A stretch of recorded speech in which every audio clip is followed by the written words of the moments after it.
My name is Roxana Vilko, and I'm a communication officer at ADL, who is the leader of the work package on communication, dissemination, and stakeholder engagement of SHERPA. And today I will be your host for this webinar. My colleague Blanca Casares, who is also joining us, will be available in the chat for any technical issues or any questions raised in the chat. Before we start, I would like to kindly ask everyone who is not speaking at the moment to close their microphones, to mute themselves in order to avoid any background noises.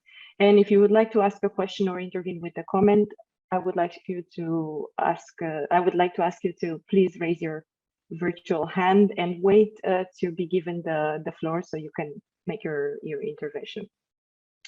Now, I would like to say good morning to all our speakers and to actually thank them for making the time to participate today in this webinar.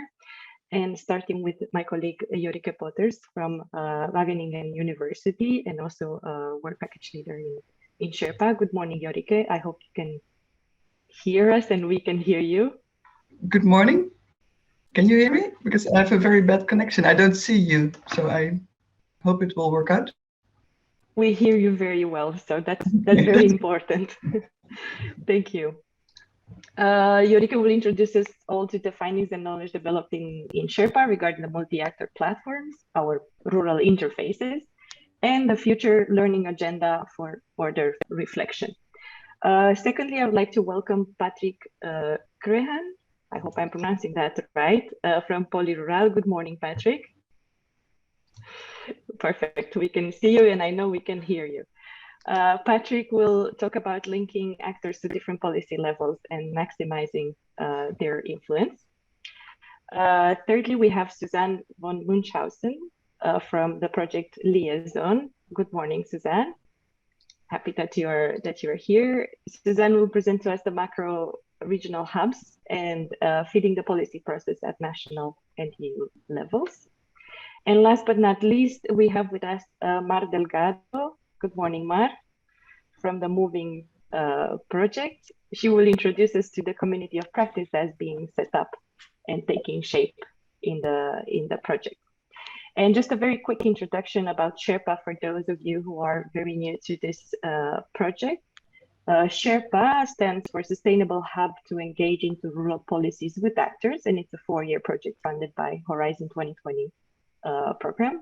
And the main objective of the project is to gather knowledge and contribute with recommendations for future rural policies. And it's doing so by creating science-society policy interfaces. And by having said this, actually, I will have to give the floor to my colleague Jorike, who will be talking a bit more in detail about the rural interfaces set up in SHERPA. Jorike, I will now share the screen with your presentation. I hope yes. You can, yeah, perfect. Put it in. I've connected in the meantime also by telephone, so I'm looking at my telephone screen where I can see which slide is on. Good morning to all. I'm very happy to meet you. It feels a bit abstract to meet you, but I'm happy that we have this opportunity to, early on in our projects, to share lessons learned and see how we're all doing and put our ideas and lessons learned together to move forward together. I will take you a bit to the experiences in the SHERPA multi-actor platforms. My name is Jorike Potters from Wageningen University and Research, and I'm sharing these experiences, which is from the whole SHERPA consortium, all the different multi-actor platforms and people involved there. We can move to the... Yes. In SHERPA, we are developing lasting mechanisms for this interface between science, society, and policy. So we're trying to working to connect local actors to EU, but different level policy making and research. And we have 2 big pillars. One is to capitalize on research findings to make use of that knowledge, and the other one more to empower local actors and connect local actors to the policy processes that influence their livelihoods.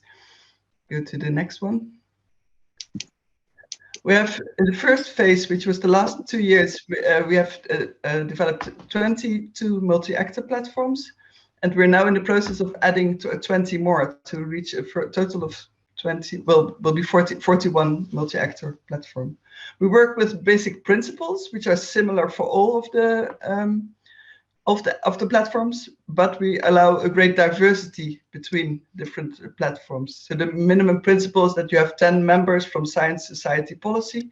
We aim for equal balance, which doesn't necessarily mean that it's equal in numbers, but to have an equal voice from all of these three bodies of actors.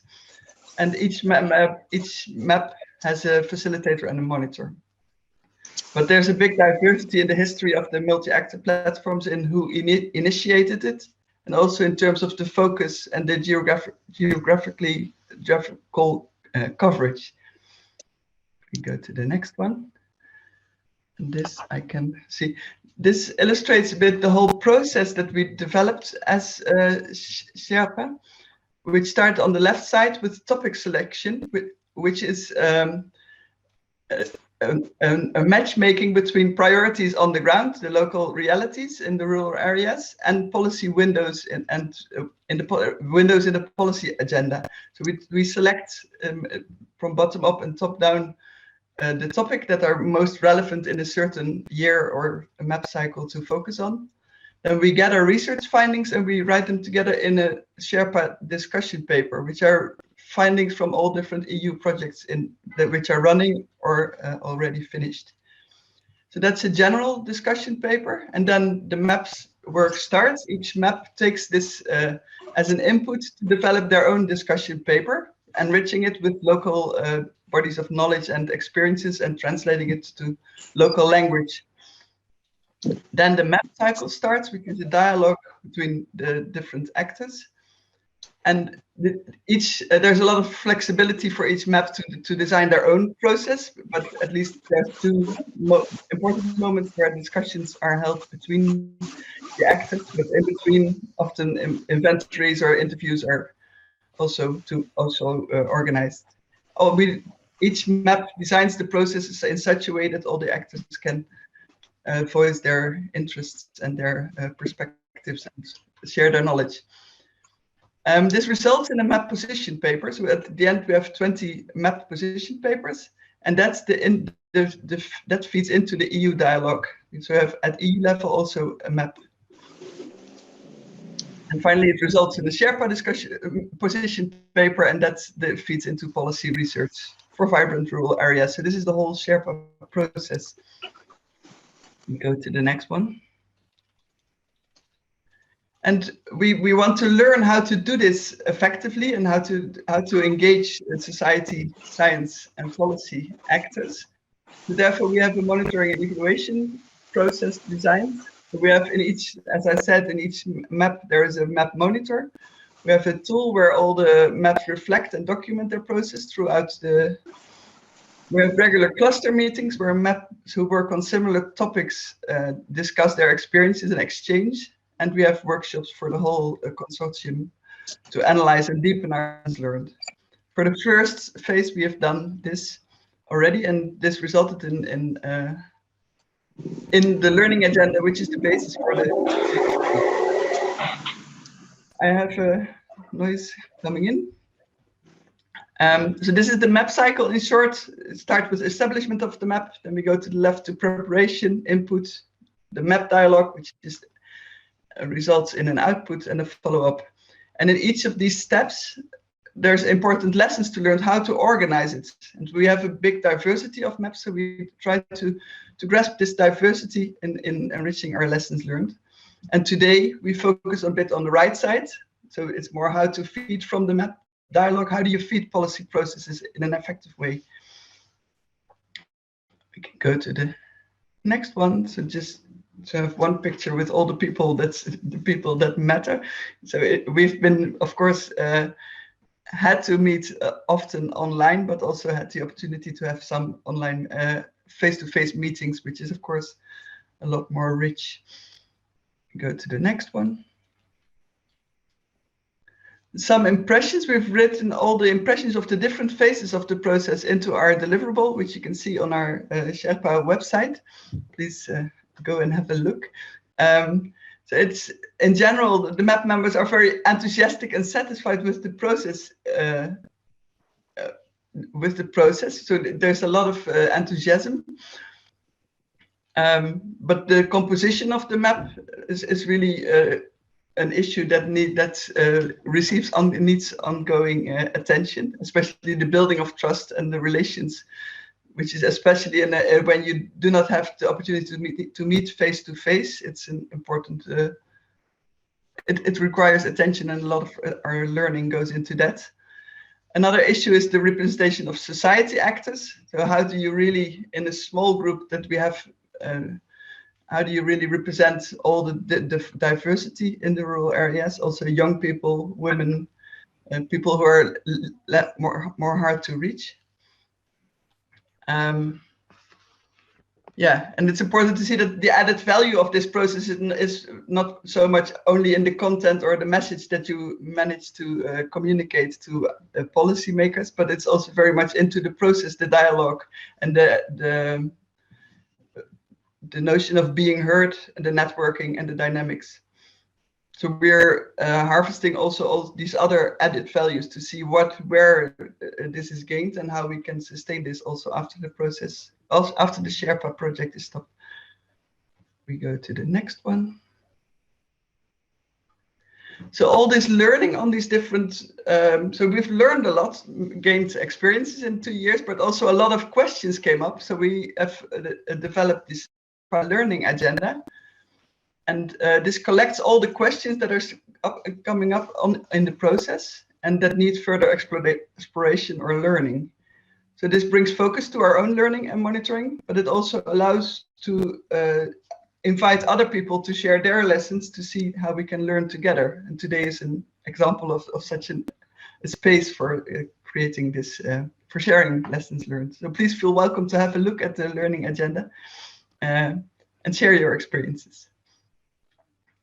We go to the next one. Like I said, today is the focus very much on how from the multi-actor process, how we feed policy processes. And we have a lot of questions and different issues have arisen.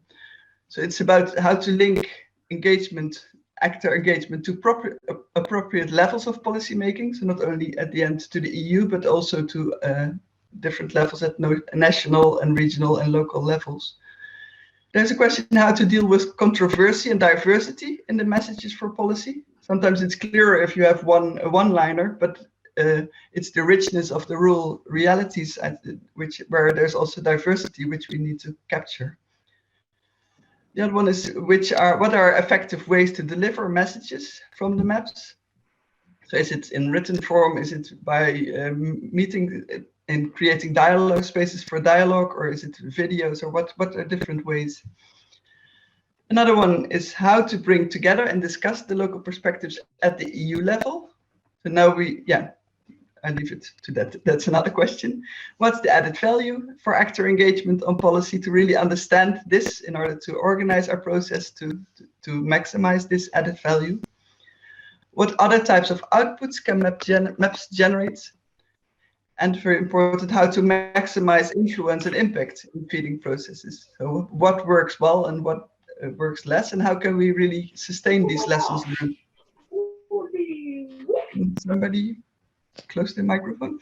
And the final question is how to sustain these channels to influence policy and research. So we are very much working on a project basis, but in order to really make it a change, it's important and a clear objective for SHERPA to organize mechanisms which last also after the project has ended. A small summary of some lessons learned. Really important, this connection from bottom to top, and also from the design of your process already take this into account to connect with policy officers and identify policy windows as early as possible in the process. And what we do and what works well in SHERPA is to provide some general guidance, but really allow for flexibility for the maps to follow their interests and their knowledge and experiences. And to create deliberate linkages throughout the process with different policy levels. So like I said, not only at the end communicate, but also while involving in the dialogue at local level and at EU level involve different policymakers.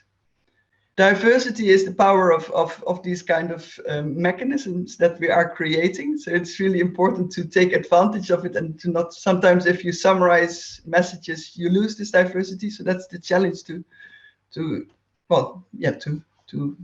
illustrate the diversity.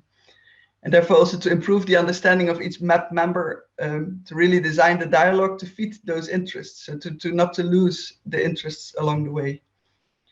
And besides the messages, the content of the message is really important to create spaces for dialogue and to facilitate representation from local actors at the EU, in the EU dialogue. And in this way, we are learning our way forward, and I'm really curious to hear how the other projects have been moving forward. Thank you very much. Thank you very much, Jorike, for this comprehensive overview of what actually we've been doing in the SHERPA project. And there's so many aspects that actually we need to take into account when we look at how to sustain actually in the future these multi-actor platforms that either we are supporting right now, or we are setting up right now, or we're building on some existing platforms. And while I invite Patrick to prepare his to open his presentation and to share his screen, if there are any direct remarks or any comments or direct questions, burning questions I would call them, if you have for Jorike, now I could give you 1-2 minutes to ask your questions. Otherwise we can keep it for the end so we can have a rich discussion and about everybody's contribution and everybody's experience on this matter. Patrick, would you like to share your screen? Yeah. Perfect.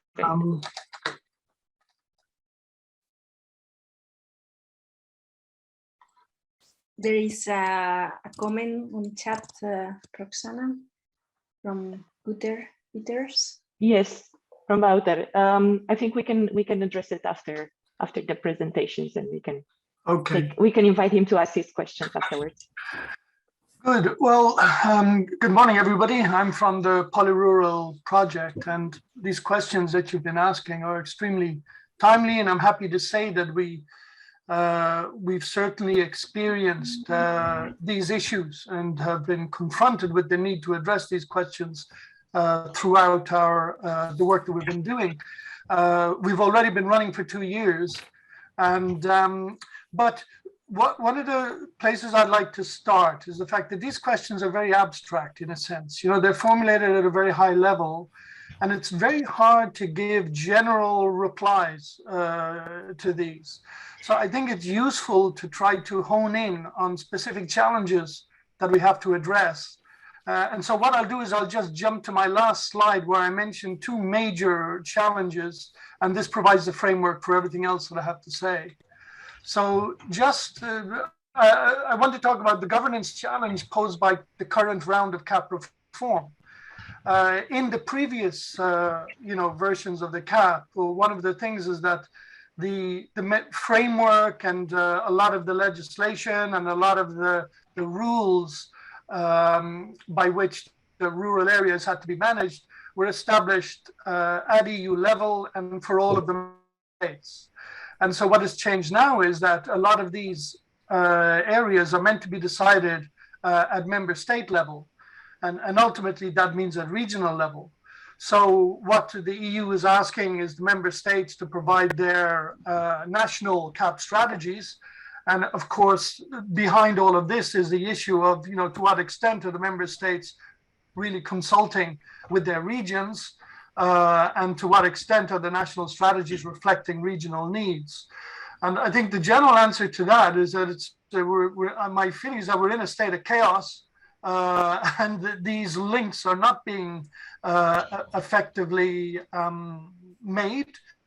And if you look at the case in Ireland, for example, you have the central government has decided that the country is going to make important reductions in carbon emissions across all sectors. And they've decided, the level of reductions necessary in the agricultural sector. But at the same time, you have the National Research Institute saying that they're going to help the dairy sector double their output. And you have the young farmers saying that they want to be part of the carbon economy because they see that it gives them a competitive advantage. And then you have the older farmers saying that, this is a political issue and we'll solve it with a nod and a wink and, stuff like that. So there really are governance issues to be addressed, and probably not only in terms of policy formulation, but also in terms of the money, because a big share of the money now has to come from the member states and the regional funds. And this is something that the countries have not been doing until now. In many cases, a very poor articulation between industrial policy, for example, and agricultural policy. These are really siloed areas. And so where does the money come from? And just remember that we've come through a time of crisis. COVID has posed terrible problems that requires money to solve. And also we really are suffering the effects of climate change. We saw catastrophic flooding in Belgium that has caused, billions and billions of euros of damage. And this needs to be addressed. And so there is the issue that with local governments and national governments in finding the money to complete the CAP programs, they're going to have to fight with all of these other agendas. And so that is a pretty tough problem to solve. And what it means is that the regions have to be much stronger and more persuasive in pushing forward their agenda, in formulating it, and in explaining to the higher layers what they need and why this creates value for the economy as a whole. So that's one very concrete problem that that we've been looking at and trying to address. And the other one has to do with the Green Deal. A huge amount of money is being made available through the European Union, but the EU money is still only about 1/3 of all the money that needs to be mobilized to deliver on this policy agenda. And the rest of the money has to come from the public sector at member state and regional level and from the private sector. And so this is a huge coordination issue that's relatively new.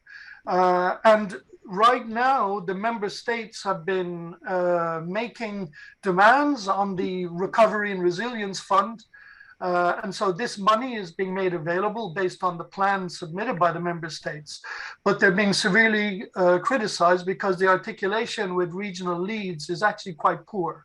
And I can tell you that it's certainly the case in Belgium and in other countries that, everybody's rushing, and we're not blaming or pointing fingers because a lot has to be done that's new and unprecedented in urgency and in a short period of time.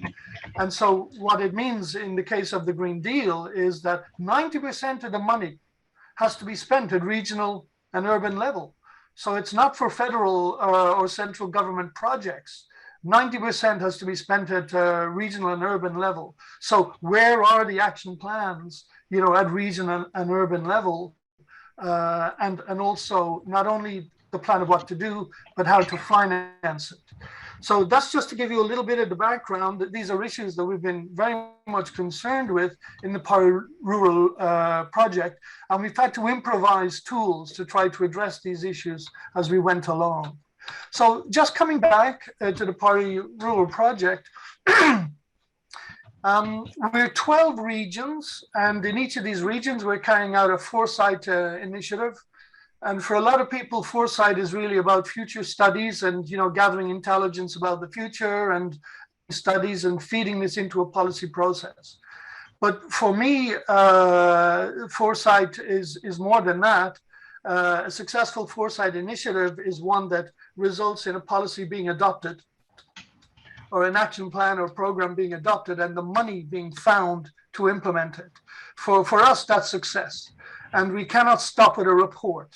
And we really believe that because of the challenges of our time and the need to connect the different levels in the hierarchy, it's not enough for at regional level to do excellent work on formulating policy recommendations. You really need to chase up what's going on and find out who is responsible for making it happen. And you really need to connect them into the process. and you need to follow up afterwards to make sure that they're mobilizing the money and making stuff happen. And just as an aside, one of the reasons for PoliRural was to experiment with new tools in Foresight, the use of things like text mining and system dynamic modeling. But I won't go into that today, just to let you know that these 12 regional projects are a platform also for experimentation. So one of the concerns I had very early on in the project was to make sure that we could do this experimentation in a way that's useful, a kind of citizen science, do it, but not interfere with the basic project at regional level, which is to carry out a successful Foresight initiative. So one of the things we've done, and this is my first response to the key questions, you know, maximizing influence and linking actor engagement. The first response is that we had to provide some guardrails, both on the process of Foresight and on the content, because we really see now that there's an explosion in content and a huge level of innovation going on even at regional level. And this information is not easy to access, and even people involved directly and proactively involved in innovating policy at regional level, I would say they're being overwhelmed right now with the kind of interesting and really wonderful stuff that's going on, and that really should be fed into the policy process, providing options for new policies at regional level. So the first thing, you know, talking about stakeholder engagement, we love to talk about stakeholder engagement. It's so important and it's difficult. And we tend to focus on the bottom-up dimension. And this, of course, is absolutely essential, because otherwise you have islands and communities that get ignored and are somehow left out, and their interests are not addressed in eventual policy measures. But what I've been insisting on all along is that you have to pay a lot of attention to the top-down dynamic. And that means early on, you have to identify who are the actors, you know, at regional level, who are the guys that are going to chase up the money and make sure happens, deal with the legislation, because otherwise the Foresight will just end up being a report on a shelf. It might be a very good report, but without the implementation, its impact is not much more than that of a report. And we really want to see money being mobilized, especially now when so much money is being made available. And regional governments and local governments are going to struggle to get access to that, because they'll all be competing. And well, we all know what happens when money is available. You know, there's a kind of a shark feeding frenzy, etc. And if you're a baby shark, you know, being in there and getting a good bite at the whale is not so easy. Now, one of the things we formulated what we call the Foresight package. I mean, I've been doing Foresight for 20 years, and usually I have a contract with a client, and I'm in there in the leadership team, coaching and making sure that the windows are recognized and asking the right questions, etc.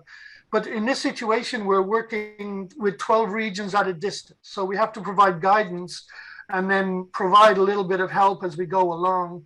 And it's a different process. So we've been a bit authoritarian in the sense of requesting certain types of structures and certain types of processes. And one is that the package to be delivered contains a vision and action plan and also a roadmap. Now, these terms mean different things to different people. And so what we've said here is that the vision has to also link up with the challenges to be addressed to achieve the vision. The action plan, the action plan is really the list of policy measures to be implemented. And then but the roadmap is really important, because the roadmap is where you identify who's going to be responsible for implementing these measures. So it's not just a sequencing of measures, you know, and trying to give a timeline to the log frame or, you know, whatever framework you use to make sense of a policy mix. It's really about knowing where does the money come from and who the hell is going to chase it up and make sure that that part of the program gets implemented. And so this roadmap element is really important. And I would say that a lot of the roadmaps I see are really more about sequencing, and they don't really address this issue of who's going to get the money and make sure stuff happens. And in terms of process, one of the things that I've introduced is the idea that whatever the vision and action plan is, you need to get some endorsement of this by powerful actors at regional level, because this is what's going to give continuity to the plan and let it live whatever changes in government happen. And then the adoption of the package by the actors. And so in terms of the stakeholders, I really simplify things and I say there's only two types.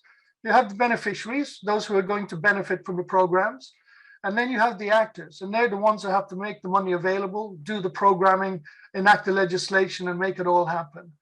And one of the things we insist is that whatever your action plan is, it has to include a budget for monitoring and evaluation and the appointment of a monitoring committee so that the implementation of the overall package is followed. Now, this sounds simple and kind of stupid and a bit of a no-brainer, but I can tell you 90% of the Foresight initiatives I've seen in the action plans somehow forget this. And it's simply a lack of experience or being too busy with other stuff.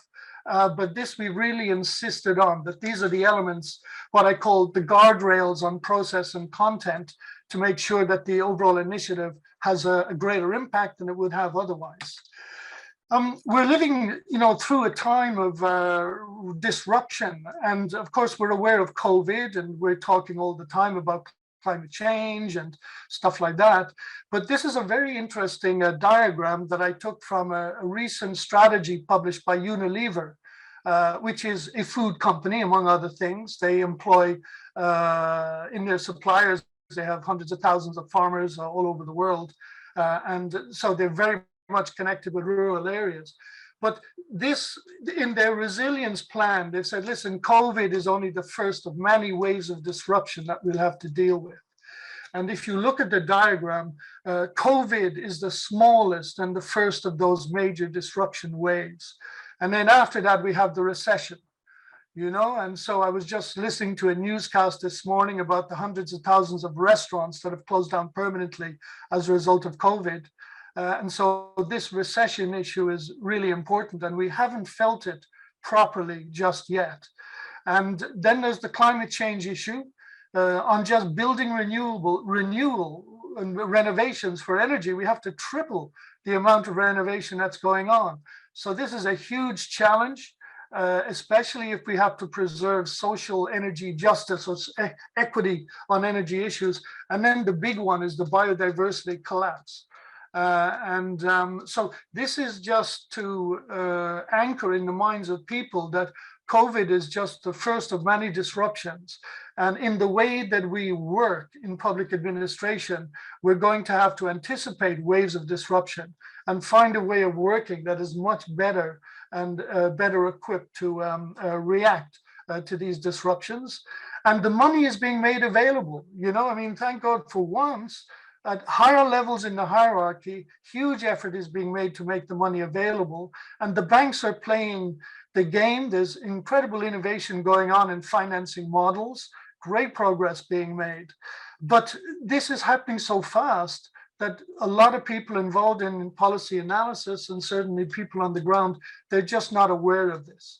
So the second response to the questions raised from our point of view is we put a lot of emphasis on the role of the curation of content that's timely and appropriate to the location. For example, and then to address this, we created a number of content formats. And so the first thing that we talk about is CRLs, like curated reading lists. That are really specific. So there's no point in giving people 500 documents to read or a 300-page general strategy of the EU.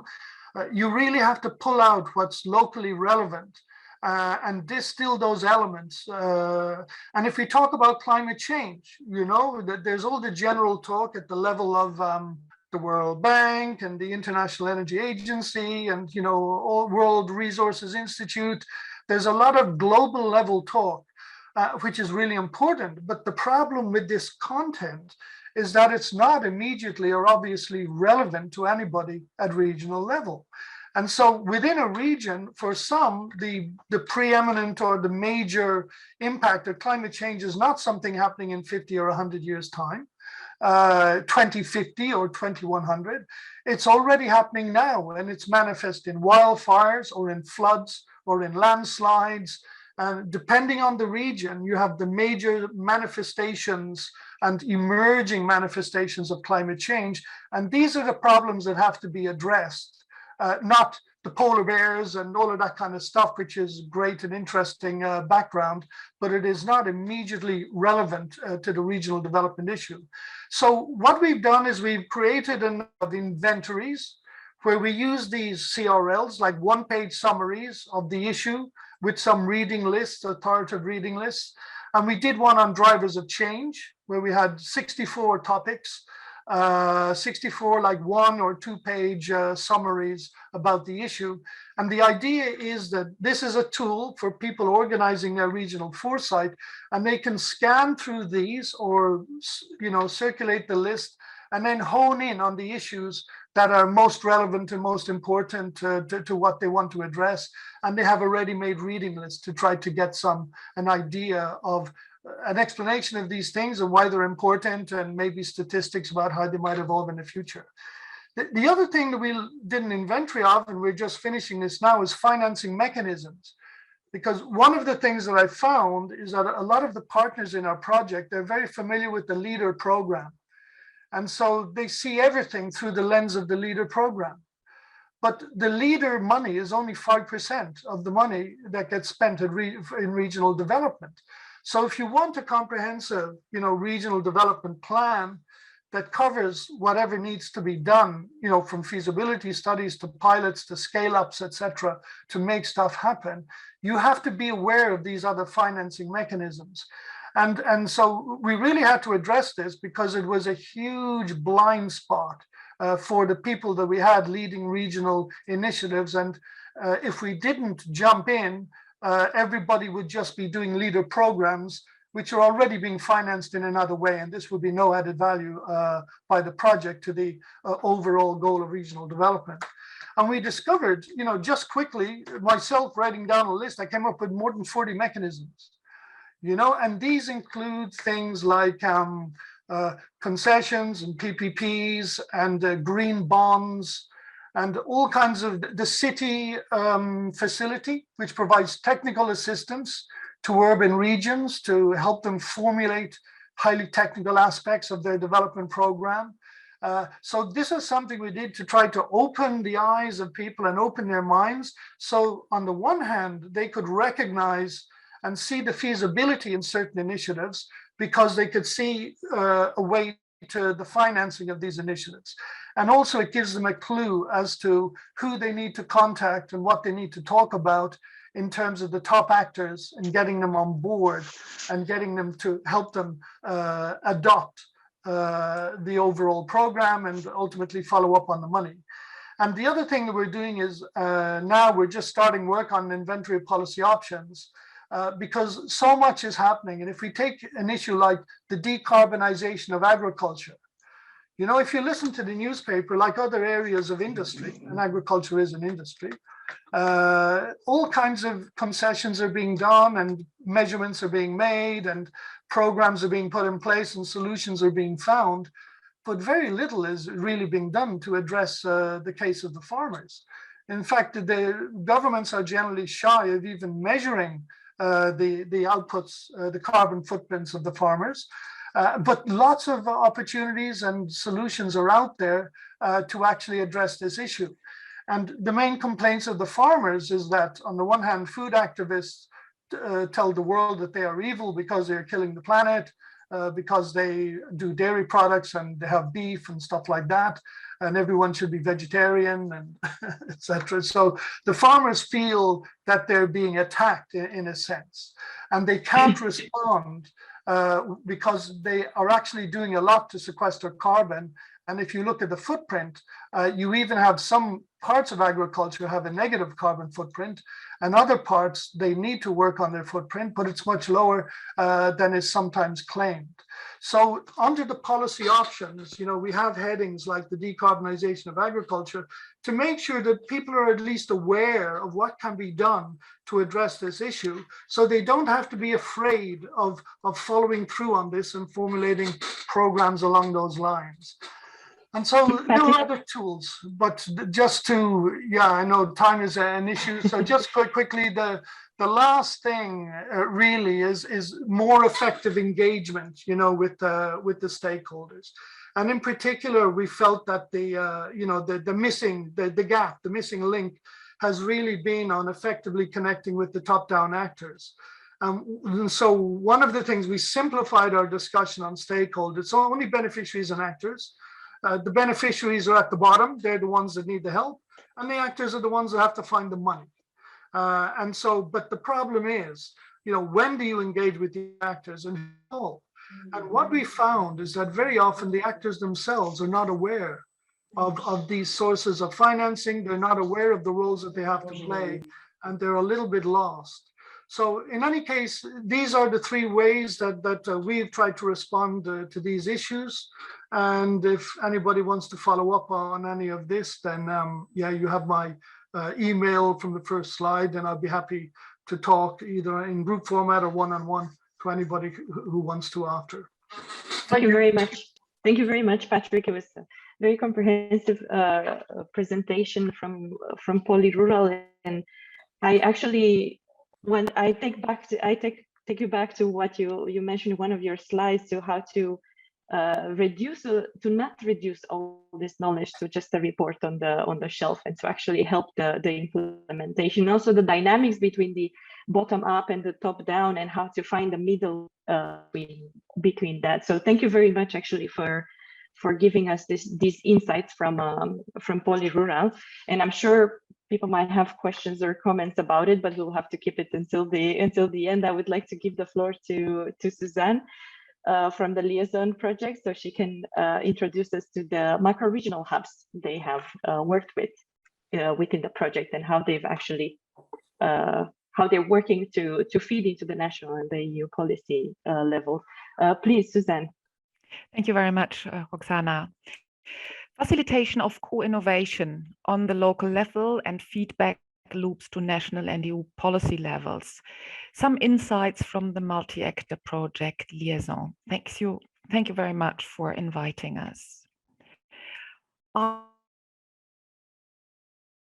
will say a few words about the Liaison project, then explain Liaison's concept of macro-regional stakeholder hubs, and present findings and a few recommendations.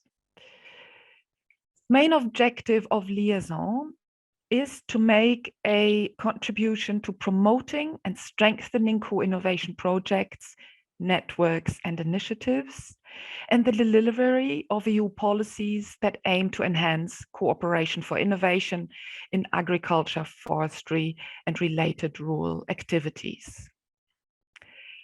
Liaison has 17 partners sitting in 15 different countries. We have completed all our fieldwork and are now in the period of dissemination and discussion of our results, and we will finish in April 2020. Follow us on Twitter and have a look at our website. You will see the links here. So our macro-regional hub approach has the aim to ensure geographical coverage, to enhance knowledge exchange between regions and macro regions, and to incorporate broad social and cultural context in our analysis and in the recommendations, while still encompassing great diversity on the regional level. Composition of our macro-regional hubs: we have 4 country clusters One is the Nordic Baltic, the other one is the Atlantic North Sea. And then in the east, we have Danube Balkan states, and the yellow area on the map is the south, the Mediterranean area. And we have aimed for a strong alignment with existing macro-regional policy concepts. In each of these regions, we've got one liaison partner who is leading. In addition to our macro-regional stakeholder groups, and I will talk about them in a few minutes, we have our liaison ambassadors, which were selected exceptional under the radar initiatives. We have made videos for them, and you will see them on our website. I will share the link in a minute. And we have a project advisory group, and the representatives from these advisory groups are also invited to the macro-regional stakeholder groups. But important is for these mixed group of stakeholders, and I would like to talk a little bit about the purpose again. So purpose of these groups was to present relevant institutions from a country, help us to identify and focus on specific needs, but also represent the diversity within the macro region or country. Mixed group of actors also were expected to highlight challenges for beneficiaries and for policymakers and public agents. We asked them to ensure feedback to the liaison work and output from their regional perspective, and to support dissemination of the liaison output in the macro regions, in their countries and networks. Composition. The stakeholder mapping was based on 4 dimensions. Dimension 1 was country or country of residence or nationality of a person involved. Dimension 2, representation and expertise of this person in the category of innovation, a project or approach or level. Third dimension, we have looked to represent the 3 different sector categories, so agriculture, forestry, and rural development. And dimension 4 was the type of innovation. So is it more technical innovation, like smart innovation, IT-based, or is it rather a social innovation? So what we've asked our macro-regional leaders at the beginning of the project was to do a mapping and recruiting of stakeholders for their macro-regional stakeholder groups. So this is a table that they could fill in just to get the overview and see that they have a proper representation of the different countries in their macro-regional hub. Then the dimension of role in the EIP Agri, like project level, foundations, and so on. And then we had the different sectors, which are technical or rather social. 1 to 2 representatives per country, 10 to 15 stakeholders per macro-regional stakeholder group, and sufficient budget for the leader. He needs time to coordinate all this, and budget for the meeting.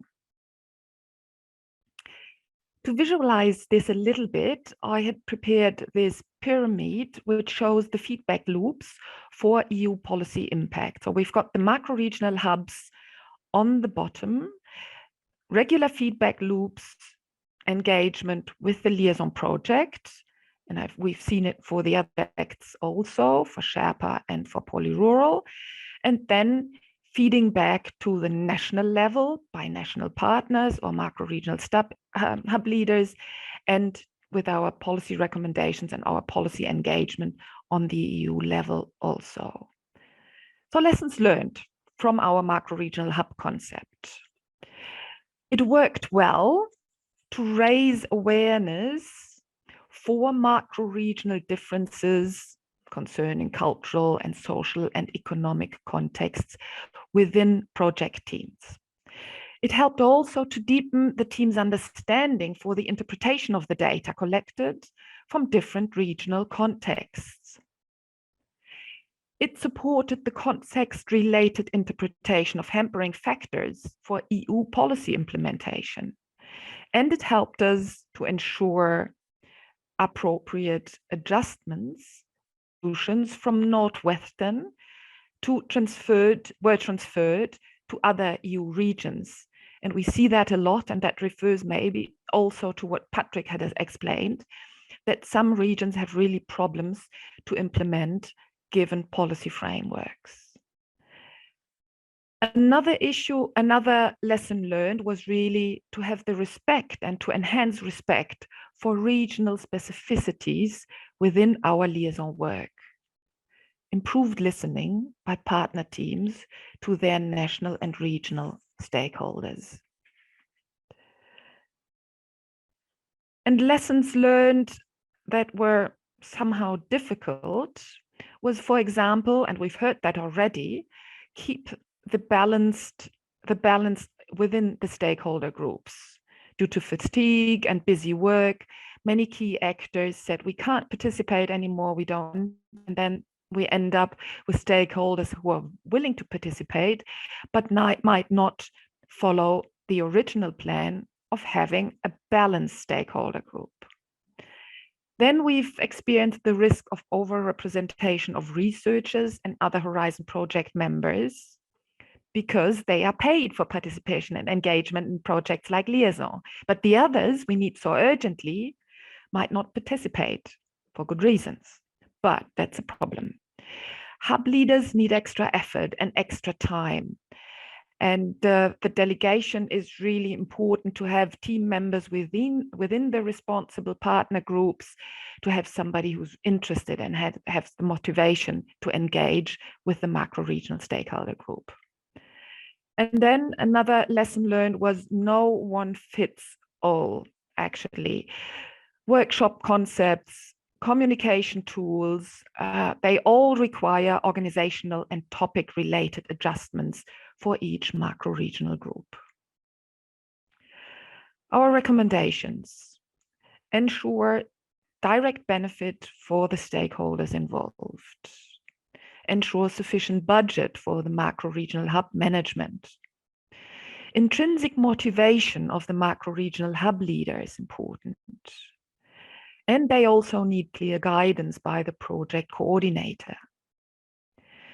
It's also important to limit the tasks and the workload for the macro-regional hubs. Otherwise, they get overwhelmed with requests and can't deal with it. And the balanced composition of the groups is important through excellent mapping and selection of the stakeholders. Ensure also the direct connection between topics of the stakeholder groups, so what they discuss in their workshops, as well as the project's other outputs and the work and the ongoing work in other work packages. And very important, keep your promises and messages are transferred to EU and national policy level makers. Otherwise, they won't come back. So thanks a lot for your attention. Here is the link to our YouTube videos for the different ambassadors in the different macro regions, and information also for the stakeholder involvement in the macro regions. Thanks a lot for your attention. Thank you very much, Suzanne. This was a very nice insight into the Liaison Project and the way you've structured these macro regional hubs in order to capture all these diverse rural areas and rural actors. I do take from your presentation your last message, which I think is really important for the motivation of continuing involving rural local stakeholders in these activities, is to actually for them to see that their input is actually feeding into the policy. And when they see that, they definitely want to continue working on this. I would like to continue so we can finalize our presentation and invite the Mar from the Moving project to introduce us to the community of practice that is being set up right now in the project. Mar, please, you have the floor.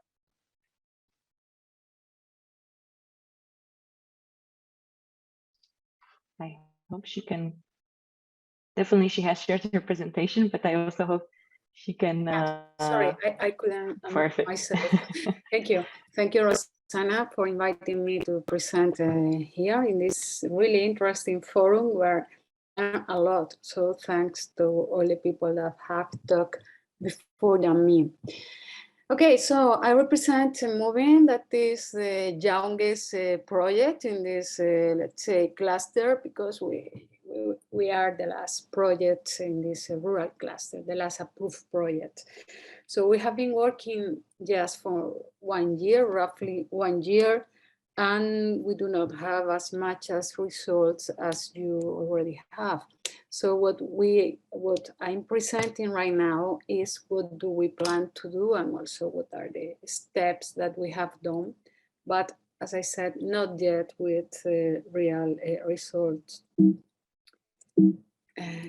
Okay, for those not familiar with Moving, Moving is dealing with how to improve the sustainability and the resilience of European mountain areas through the analysis of value chains, right? So that's our final objective would be to deliver relevant policy frameworks that could support the establishment of new or upgraded, upscaled value chains in European mountain areas. And of course, we will do with a participatory approach. In this approach, we aim to create a community of practices.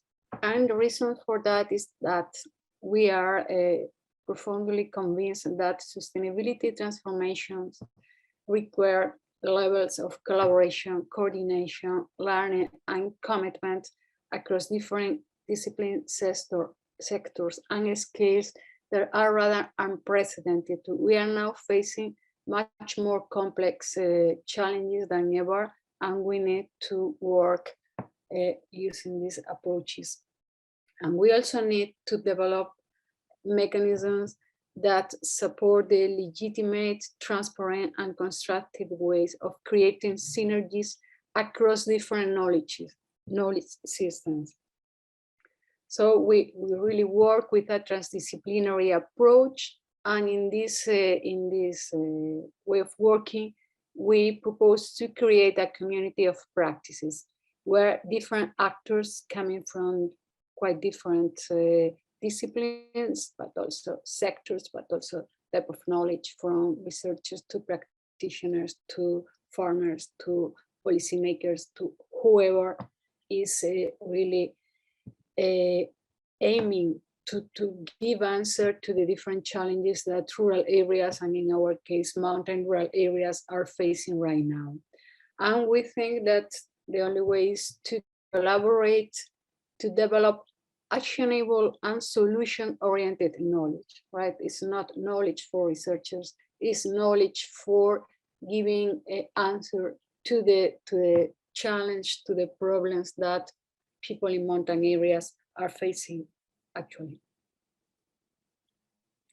The approach of Moving, we aim to do a number of things, like a value chains inventory already done, to analyze in depth 23 case studies in mountain areas, to do cross-case comparison, to do Foresight, and so on.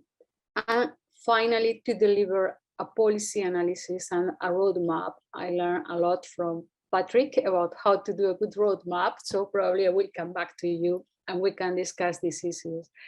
And how do we aim to do all these things? Through, first, we are in right now multi-actor platforms in each of our mountain reference regions, but we also aim to create a broader community of practices that deal with the issues of resilience and sustainability in mountainous areas in Europe and beyond. So as I said, we have 23 reference regions distributed in 16 European and neighboring countries. And that is how do we envisage our community of practice, our COP. We will have in each region a multi-actor platform. Then all of them will be like connected in what we call the European Union multi-actor platform, where we will have other actors and not so linked to the value chains in our reference regions. But at the same time, we want to, or we are really willing to attract other external actors that have something to say on the future of mountain areas, on the sustainable and resilient future of mountain areas. So our COP is quite open to whoever has something to say or has an interest in the progress of these areas. We understand that our community of practice comes from the interaction of three pillars. First one would be the domain, and then the group should have an identity defined by a shared domain of interest, that in our case is the mountain value chains. Members need to have a commitment or an attachment to this domain in order to have an interest to be engaged. And I fully agree with Suzanne about the difficulties of engaging stakeholders and also this participation fatigue, or why they should participate. For us, is our work, but what about them? What do they get in return to sharing their knowledge with us and sharing their time and their efforts and so on? Our second pillar would be the community. So the idea is to create a community where members engage in joint activities, in discussion, they build relationships, they trust each other, we build trust. And of course, it's a kind of learning arena, a place where we learn from each other. And our third pillar is that we need to do something. It's not just to meet, to discuss, to have nice speeches and to have a nice time. We need to do something that is devolving and is creating solution practices, resources, and we put all these things together in order to deliver something that is useful for all the participants.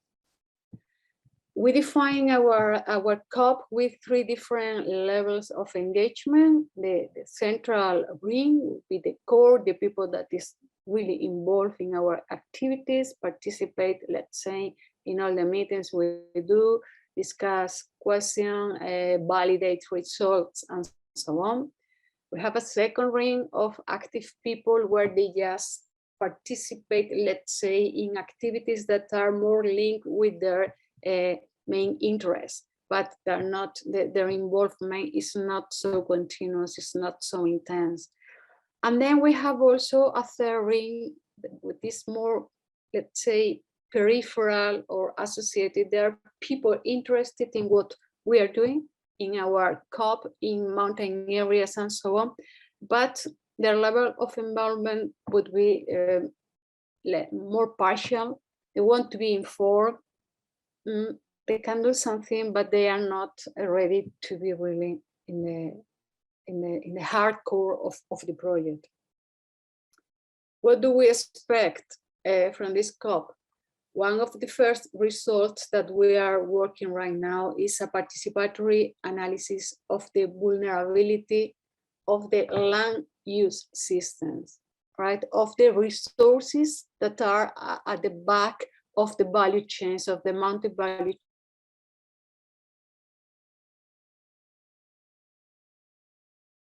identify indicators of change, perception of actors about changes, and how could be adaptation and resilience strategies to cope with these changes and challenges. Next, we will do a participatory appraisal of the vulnerability and performance of the value chains themselves, right?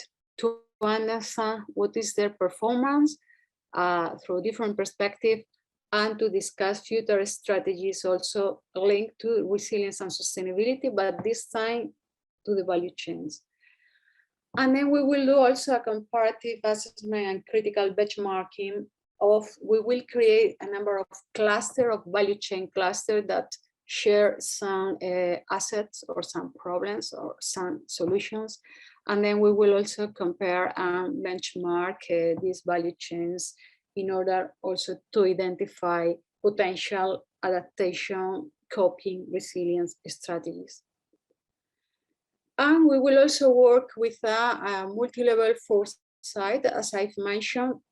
We will do one in each mountain reference region. We will do also another cross-regional in these clusters I've already mentioned. And finally, we will do a foresight analysis at the European level in order to provide a repertoire of strategic options or the possible response of the stakeholders to these challenges. And our final output, as I've already mentioned also, would be a participatory policy analysis and roadmap that will be developed to enable these strategic options. So that would be that this moving, as probably some of your projects also was in a call that was dealing with the new generation of policies to address the challenges of rural areas. So we are very focused on this policy analysis on the roadmap that could be useful to take decisions for the future. So yes, as I said, we have the regional maps, but we also have the European Union Multiactive platform. We would be very, very happy if you enjoy in this platform, even if you are not dealing exactly with mountain areas. Rural areas are always areas with different constraints. So as I said, could be very nice if you can join our European Multiactive platform, and then you will share your knowledge with us, and we can discuss and share our results. And that's all. That's, I think I talked for 10 minutes, so thank you very much. Thank you very much, Mar. Thank you also for keeping to the timing indeed. This was a very interesting, and for those who are not very familiar with all the projects that have been present today, they actually represent, they are at different stages in their implementation. So for example, Moving is a more recent project. It started more recently than SHERPA, PoliRural, and Liaison. And this is very nice to see that you know, we can share all this knowledge and all this experience that we've gathered through the project, and we can feed into the next projects that are going further. I would like to open the floor for interventions, and I think that Suzanne already told us her, she wanted to intervene on one of the questions that were posed in the chat. The question, just for the audience that will be looking at this afterwards, was about how the project can link to the local action group stakeholders, or whether the projects are planning to do so or they have done so already. Suzanne, would you like to intervene on this? Thank you. Yeah, I just have a spontaneous reaction to share with Uta. I think you said, well, this is exactly the experiences you made or you know from LIDA. And I fully agree that what we've experienced in Liaison is not rocket science, and the regional hub is more a tool, a concept that we applied in order to fulfill all these requirements that a multi-actor project needs to do, like covering the different regions of Europe. So and in addition, I think finding the same experiences in a slightly different context is also something very valuable, because it confirms what we, as doing these stakeholder involvements for a long time on different levels, have experienced anyway. So I think it is an asset to just come back, sit back and repeat and put them in the context, and maybe see then what we can do about it actually. and how we can move forward with these insights. And that brings me back to a comment that Patrick made regarding LEADER, actually, because he mentioned that many of the projects or the groups on the ground in their pilots are focusing on LEADER very much because they know the tool. And I think that is something very important, which we should not overlook when we discuss the development of new tools. That's again a question related to what Patrick explained more in detail. Why actually do we need new tools when we've got a large portfolio of different measures like LEADER, like EIP Agri, Operational Group, investment, innovation in investment, agri-environmental measures, and so on. But shouldn't we rather look on those measures we have and where the local administration is used to their implementation and improve them in a way that they are used more appropriately to what we want to aim with our framework of the European policy? And I'm thinking in particular of LEADER here, where we've seen a lot of investment like firefighter houses or cycling trails and so on have been funded by LEADER, instead of focusing more of this social dimension of cooperation of the groups on the ground to solve the particular problems. So shouldn't we rather fine-tune and go back to the existing measures, and LEADER is a very good example, in order to put all the lessons learned on the local level onto these kind of measures? And that goes back to another comment that Patrick, actually you made when you said we should hand over more responsibility for policy making and policy decisions on the local level. And I have just a spontaneous reaction to that immediately, because I know from the experiences in one German federal state where we actually see that there is contradiction inside actually for the future for organic proportion in land use, because there's a policy aim of having 30% organic in 2030, but at the same time the plan is that via agri-environmental measures, conventional, which see a much higher compensation per hectare, so anticipating policy decisions to be made for the new funding period, at the moment looks like several farmers who are clever will probably convert back to conventional because of the incentives made.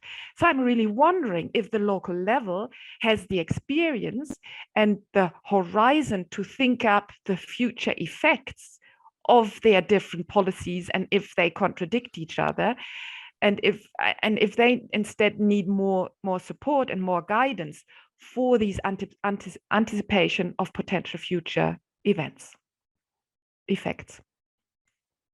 Thank you, Suzanne. I think Patrick would like to react to your comment. Yeah, thanks for those comments. LEADER is a terribly important program, and it's nice to see that it's kind of growing in importance over time, and the approach, it's a participatory approach is seems to be quite successful. The problem that we were having in our project, with the LEADER guys, is that LEADER is designed for doing innovative projects, ultimately piloting initiatives. And some of them would complain that they've done the pilots and then what? They have a successful pilot. And so the point is that we have to be aware of how things will scale up, and so while you're doing the pilot, you have to anticipate, the scaling of a successful pilot. And so the issue then is your innovative project might have had a budget of 100,000 euros, but the scaling might require 10 million, and so where is that money going to come from? And so I think these are the issues that, people involved in LEADER, they have to be more circumspect and maybe take more responsibility or be more proactive on ensuring that their successful pilots are part of a scaling pipeline that will be covered by other programs.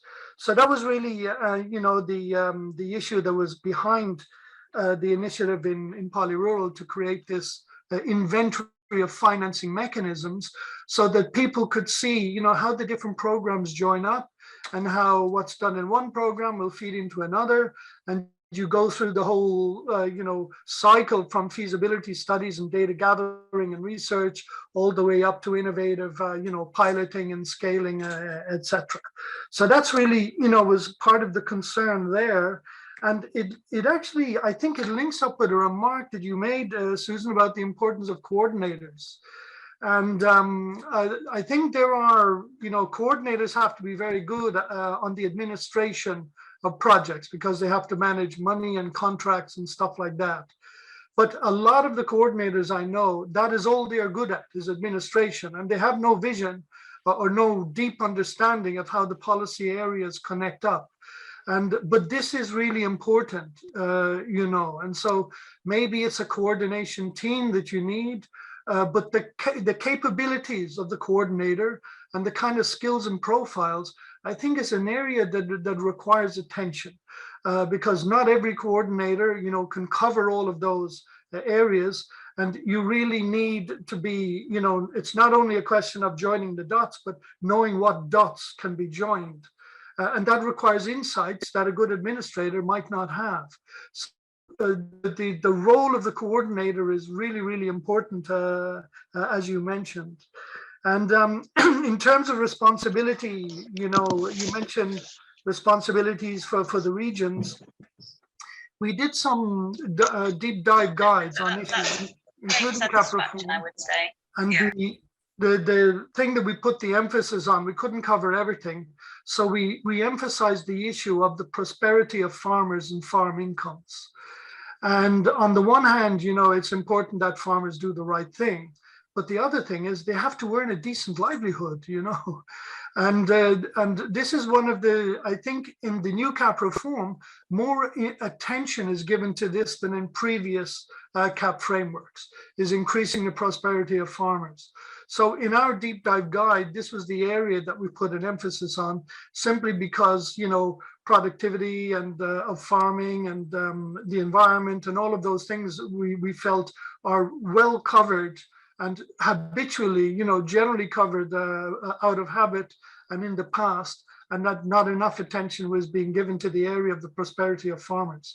And that also requires a national debate, and it links up with biodiversity and, you know, the decarbonization of farming and making sure that farmers get a proper price for whatever they do, instead of forcing them to subsidize production by going into other businesses like tourism, you know, which is just admitting that the farming model has failed at the end of the day.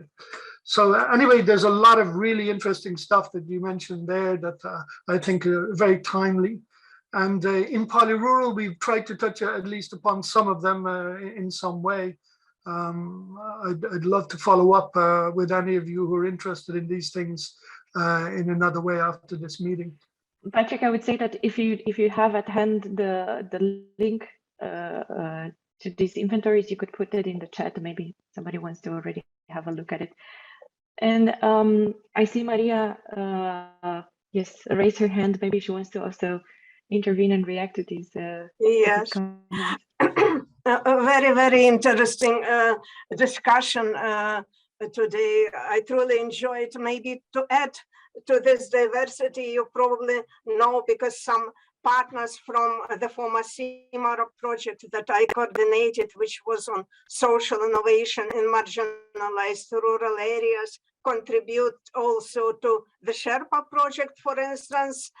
Yes, and I'm also actually in SHERPA, but I would like to represent CIMRA this time, just saying a few words that as outcomes of CIMRA, so CIMRA has finished now, and it was really successful, as reflected by the media sources and they see.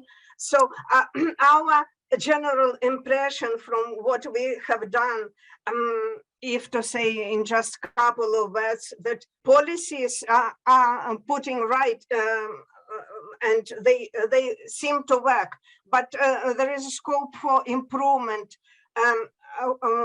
to improve their forward-looking ideas, and for them to be simple, practical, but also being holistic and acknowledging all the diversity and inclusiveness, and breaking boundaries and making them integrated vertically, horizontally.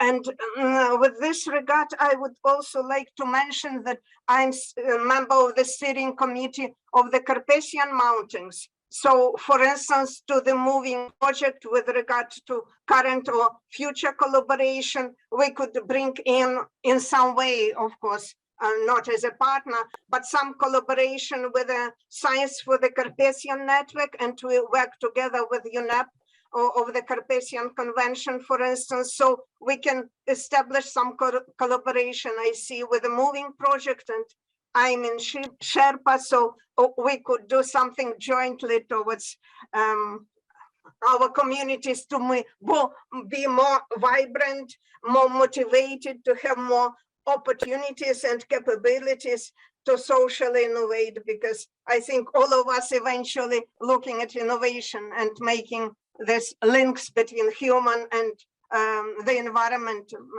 the nature, social, ecological, and economic systems to work nicely and without any collapses, as we at times experience right now with this COVID, etc. Yeah. Thank you very much, Maria. I think we are actually ticking the box on one of the objectives of this webinar, which is linking other projects with different project stakeholders among themselves. So it's great to see us. Thank you for offering to take contact with Mar from Moving.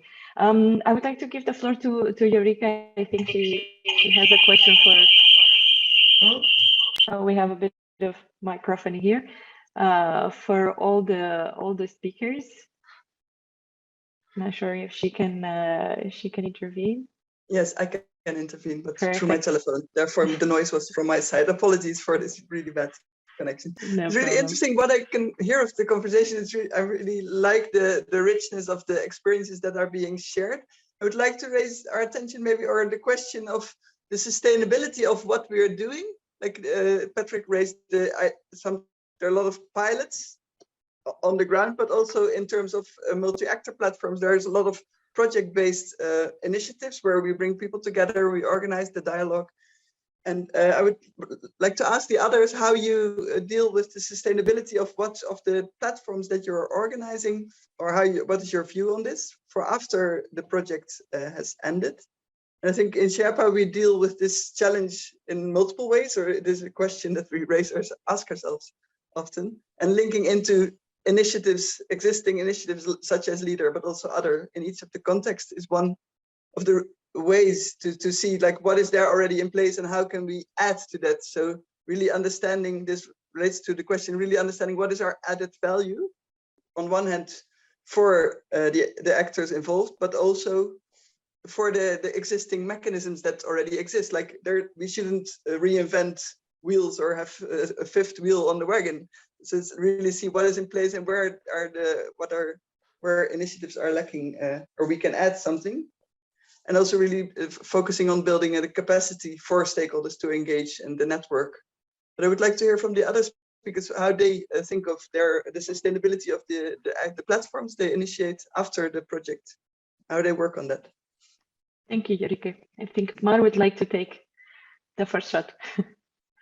Yeah, my point here has something to do with Yorick, but I have thought before, yeah, how do we really make these type of platforms and links and whatever meaningful for the people? I think we should work together in understanding how these decisions, how these policies can be effective. How can we push not just delivering our policy roadmap, for instance, in our case, or whatever policy recommendations you are going to deliver at the end of your project, but to to make it reality. How do we make that? I do not have the answer. I just put here the challenge to work together in a way that all these type of things that we are asking stakeholders to help us to do it, and then we finish our project with nice scientific papers and nice policy recommendations. We need to think, we need to research on how can we force the next steps. That is the buy-in of these results, of these guidelines, of these recommendations by the policymakers, by the people that have to take the decisions in order to devolve our stakeholders something in return to what they have done for us. That would be my comment. And Maria, yes, we will contact you to be part of our EU map for sure. Thank you for the offer. Excellent, thank you very much. With Patrick, maybe we'd like to reply to Eureka's question on how to ensure sustainability beyond the project of these platforms that we're creating. Yeah, this is a key question, a really important one. And one of the examples that I gave, I mentioned very briefly, is that you know, a big effort has been made on urban environments, you know, by DG Regio. And one of the things that they've done is they recognize now that administrations of urban areas and municipalities, they need help in terms of technical assistance and stuff like that. And they created something called the City Facility, which gives small grants of the order of 50,000 euros to get technical assistance to help people in local administration formulate their policies and carry out studies that are needed to support this. And in fact, the recent meeting of the EU week of the regions and cities in the regions, the various people responsible for this said that these facilities are being underused and they need to be used and they should be used more. And some of those facilities, even though they are ostensibly for urban administration, they're also available to other regions, and rural regions have been applying to these facilities to get help. But my feeling is that there's need for further innovation and development in the way public administration works. One is, you know, I think very often they are understaffed, both in terms of the number of staff they have working for them and also the skills of the staff. And one way of reacting to this is you employ people on a project basis, you know. And so innovations in the way, you know, skills are brought into public administration is something that I think requires and it is an area of innovation, but also maybe in the making more evident, you know, the need to fund structures at local areas. And if that could be integrated somehow into the overall human resource strategy of public administration. So it's not just technical assistance and extending the staff team, but also providing support to these communities, maintaining communities. And again, that links to the profiles of the people who do that and the skill sets. But I think that is a general area where some progress has been made with urban development issues. And there's a need to give this more explicit attention for rural areas as well. Thank you, Patrick. Suzanne? Yeah, so as I mentioned earlier, our macro-regional hubs were just a tool, a concept for us to enhance our work. So when we talk about the legacy and the long-term impact of the Liaison project, then we focus rather on the different channels of engagement with the EIP Agri, with national level networks like the NRN, or support institutions on the national or regional level who have, who use our lessons learned and our recommendations, our practice guides, our how-to guides, which we just developed for co-innovation, doing it in practice. For that reason, the maintenance of the macro-regional hubs was not an initial aim of the Liaison project. So when they have been set up, it was really set up to support the work during the lifetime of the project. However, we enhance very much the cooperation between the people who got to know each other. So meet bilaterally, trilaterally, for example, and it's really about getting connected and learning what the neighboring countries are doing, or which persons or you like very much and you want to contact, and projects are out there. So this is really the connection and the investment in relationships between people in the different countries or regions. And last but not least, I think very important legacy will be the further work in Horizon 2020 projects or Horizon Europe projects, like our network here. So we've got to know each other. Several of those participants who are here have participated in our networks, not network meetings also. So I think that is really an asset that we can harvest from the Liaison project, also, is to bring it forward and ask partners to bring it forward in future Horizon Europe projects or Interact projects or whatever kind of funding they get at. Thank you very much, Suzanne, Patrick, and Mar. I think she needed to already leave to another meeting.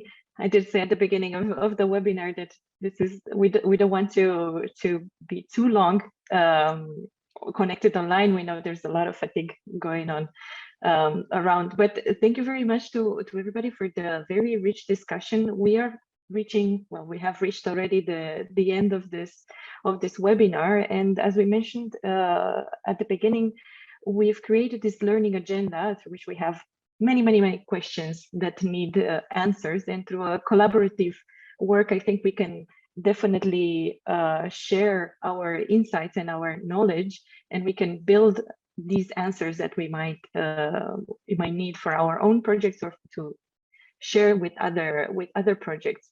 So for this reason, I will actually share in the chat. We've created a mirror board based on the 6 sections, I would say, or 6 aspects that we looked at in throughout our project through the multi-actor platforms, looking at the composition of the maps, looking at the dialogue and how to create meaningful dialogue. And today we focus on the output of the work of the maps, and how to engage local actors in the policy processes, and how to maximize their influence, and how to make it a meaningful activity for them. So I will put in the chat right away this mirror board that we will leave open until mid-January. It has questions for each of these sections. You will see there's an overwhelming amount of questions that we would like to learn and to find answers to. That's why we gathered today. We discussed, as I said, one aspect of it, but there are 5 more on the process overall as well, and we would be very happy to receive all your input. As a follow-up of this webinar, everyone will receive this recording, including those that unfortunately were not able to participate today or they had to leave earlier. We will put together a highlight mini report, a very short one with what we discussed today here, so we can disseminate it further. And of course, you are all more than welcome to join us at our annual conference that will take place at the end of January, on the 31st of January and 1st of February. We will send out the proper invitations, so you can register if you would like to participate. And we hope that at the conference, we can actually present the conclusion, well, the answer we'll gather through this mirror board that we put in the chat. Thank you very much to our speakers. Thank you very much to our attendees that have been with us until the very end of this first webinar. We hope you've had very good exchanges, and you've connected if you were not already connected among yourselves. And we hope to see you at our next event. Thank you very much, and have a very good day.